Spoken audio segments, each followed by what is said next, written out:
வணக்கம், welcome to உலக தமிழா. இன்றைக்கி வெத்தலை பொடி எப்படி செய்யுதுன்னு பார்க்கலாங்க. நம்ம மிளகா பொடியெல்லாம் ஆல்ரெடி நம்ம சேனலில் அப்லோட் பண்ணியிருக்கோம் ரெசிபீஸு. அதோட லிங்க் நான் கீழே தரேன், போய் செக் பண்ணி பார்த்துக்கோங்க. இது வெத்தலை பொடி ரொம்ப டேஸ்ட்டாக இருக்குங்க. இது இட்லி தோசைக்கும் தொட்டு சாப்பிட்லாம், சாதத்தோடவும் போட்டு சாப்பிட்லாம். வாங்க எப்படி செய்யுதுன்னு பார்க்கலாம்.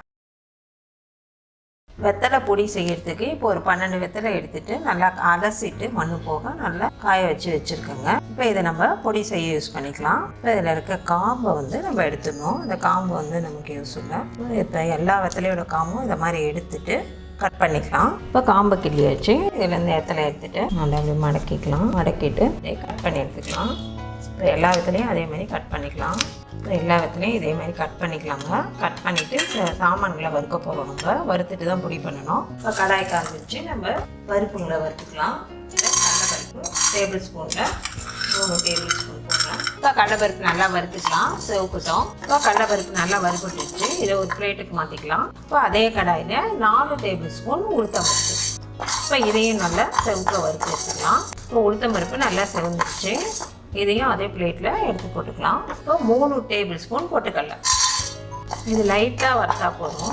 இப்போ இது நல்லா சூடு ஏறிடுச்சு, இந்த அளவு ஃப்ரை பண்ணால் போதும். இப்போ இதையும் எடுத்து போட்டுக்கலாம். 1 டேபிள் ஸ்பூன் மிளகு.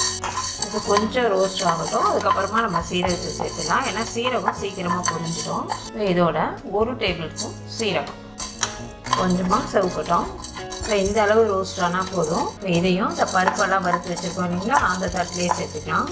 இப்போ 3 பல் பூண்டு, இதை கொஞ்சம் நசுக்கி வச்சுருக்கேன். ஏன்னா அப்படியே முழுசாக போட்டோம்னா அதில் இருக்க ஈரம் போகாது. அதை நல்லா சிறந்து போச்சு. இதை எடுத்து பிளேட்டில் போட்டுக்கலாம். வெத்தலையை போட்டு இதில் நல்லா வதக்கிக்கலாம். அது நல்லா வதங்கட்டும். இப்போ நல்லா வதங்கிடுச்சு, இந்த அளவு நல்லா வதங்கினா போதும். நம்ம ஸ்டவ் ஆஃப் பண்ணிடலாம். இப்போ வறுத்த சாமான்லாம் நம்ம தட்டில் போட்டு வச்சாச்சு. இது ஆறட்டும். ஆறினப்புறம் நம்ம பொடி பண்ணிக்கலாம். இப்போ இது நல்லா ஆறிடுச்சுங்க. இது நம்ம மிக்ஸி ஜாரில் சேர்த்துக்கலாம். இப்போ அதை நல்லா அரைச்சி எடுத்துகிட்டு வந்துடலாம். இதோட உப்பு சேர்த்துக்கலாம். இப்போ நல்லா அரைச்சி எடுத்துகிட்டு வந்துடலாம். இது நல்லா அரைச்சி எடுத்துகிட்டு வந்தாச்சுங்க. இந்த அளவு நைஸானால் போதும்.